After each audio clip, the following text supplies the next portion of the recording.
for infected wounds. Pressed seeds for pain in the joints.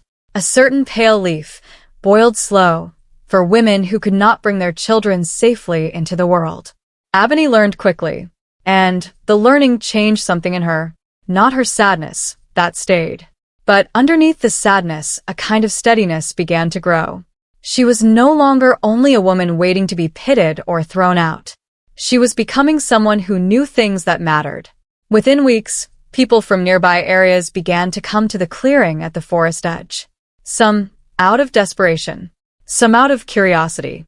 Then one night, a small figure appeared from the direction of Jelani's compound, feverish and barely walking. It was Jelani's youngest grandson.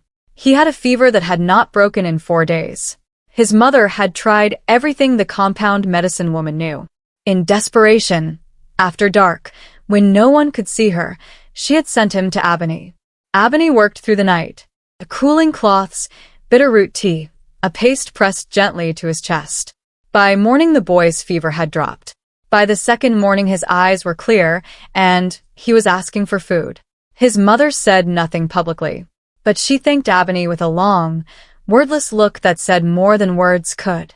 Meanwhile, inside Jelani's compound, the sickness was a different kind. Jelani's 2 eldest sons had begun stealing from each other. Not taking, stealing. They accused each other in front of their wives.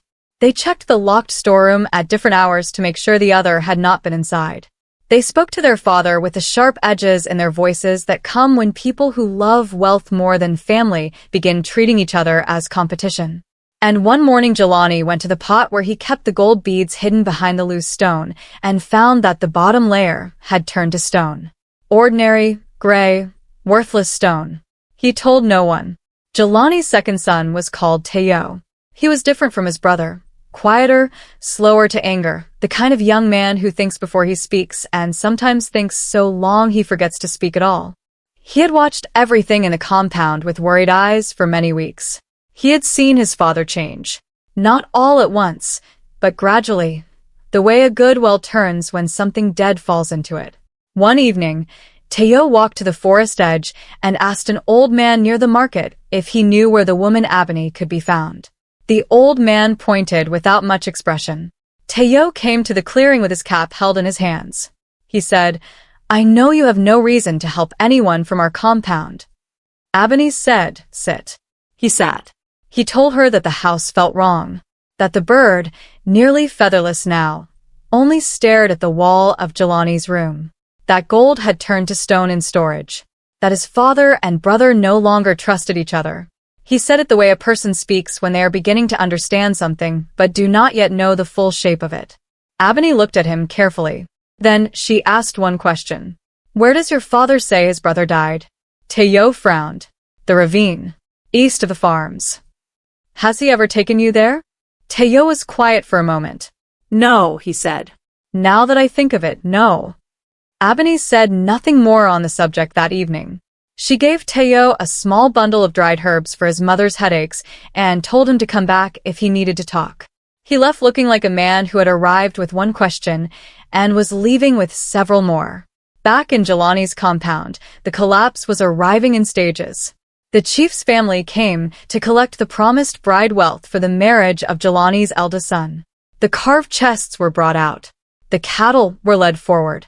But when Jelani reached for the cloth pouch of gold beads he had set aside, he found it lighter than he had left it. He counted quickly, hands beginning to shake. Half the beads were gone. In their place was dust. Not sand. Fine, flat, dead dust that ran through his fingers without weight. He sent what remained anyway. What arrived at the chief's compound was not enough. 3 beads cracked open before the witnesses like dried seeds, falling to pieces on the ceremonial mat.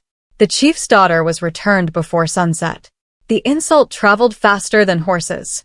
Jelani did not leave his compound for 3 days after the wedding shame.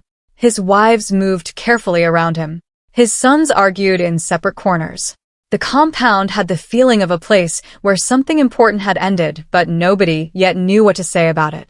And the bird sat alone, nearly featherless. Pale quills remained where the great ash-colored feathers had been. Thanks for watching Tales by Arlise. Please follow and subscribe to our YouTube channel. Leave a comment below if you love this story and wants to see the next part.